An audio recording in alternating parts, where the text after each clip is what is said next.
Now, this is one I'm highly excited about. You guys well know that I'm a huge fan of Zack Snyder. I've been a huge fan of Zack Snyder ever since I saw Dawn of the Dead.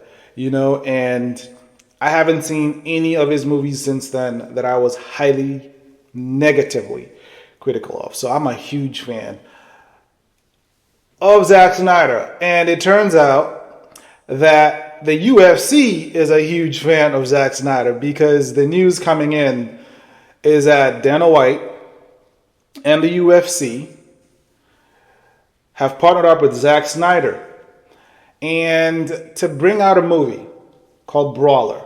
And this is going to be a movie that follows a UFC fighter that follows from their not only from their upbringing, but at the same time from their struggles of being a fighter, and then ultimately, obviously, making it to the UFC and being a champion. So I can't wait to see how Zack Snyder is going to tell this story.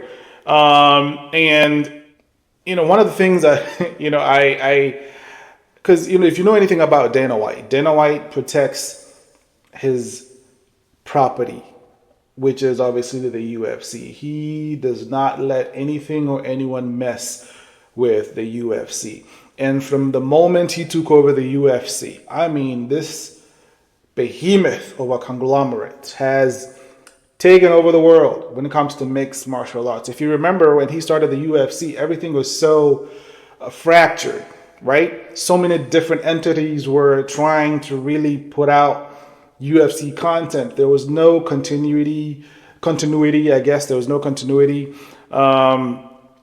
Fighters were frustrated with how they were paid, with their schedules, with their injuries, with their salaries. There was so much turmoil in the world of UFC. But ever since Dana White took the reins, the UFC has become this incredible giant of an organization that respects its fighters, but also at the same time respects its fans, and they always put out a good show. And just the fact that they actually decided to partner up with Zack Snyder tells you that they see a lot in him. And not only that, His Excellency Turkey Al Sheikh, who happens to be the chairman of the General Assembly, especially the Entertainment Assembly of Saudi Arabia, who's actually bringing his, obviously, wealth, his backing into this movie, who said he's an incredible fan of Zack Snyder. He loves the way Zack Snyder directs, not only from the visuals Zack Snyder has, to the action sequences, to the emotional storytelling that Zack basically carries into every production or every project he does. I mean, you've seen that in every movie Zack does.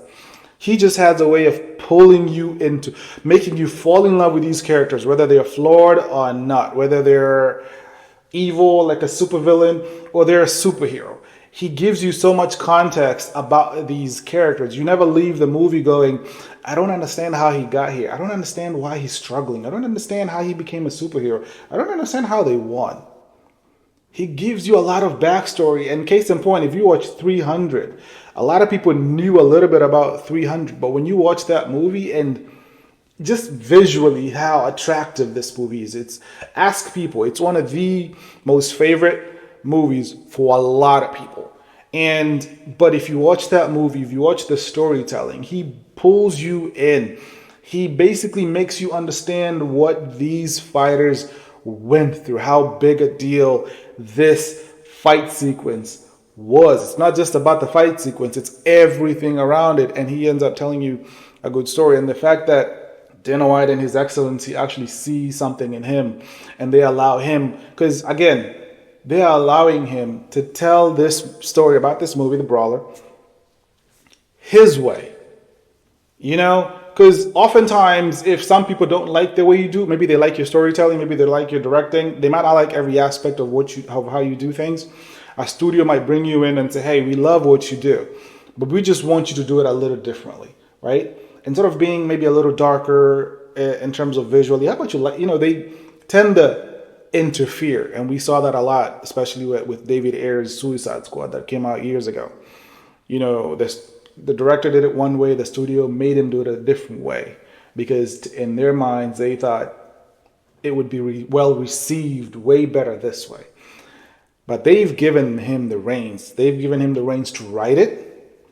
And he's using certain writers and producers he's used for 300, for Rebel Moon, for Man of Steel. His wife is also going to be, Deborah Snyder is going to be a producer in the movie. And you can tell he's taking this seriously. And he's taking it on seriously. And it tells by the list of people he's bringing into this project. And I think this is going to be fun. I can't wait to see this movie. As more details come, I will let you guys know as they develop and whether they're in pre-production or post-production, whatever. Any news I get, I will bring it first to you guys. So are you guys excited? Are you a Zack Snyder fan? Are you excited to see what he does with this movie for the UFC? I know I am. Anyway, I'll see you guys on the next episode. Peace.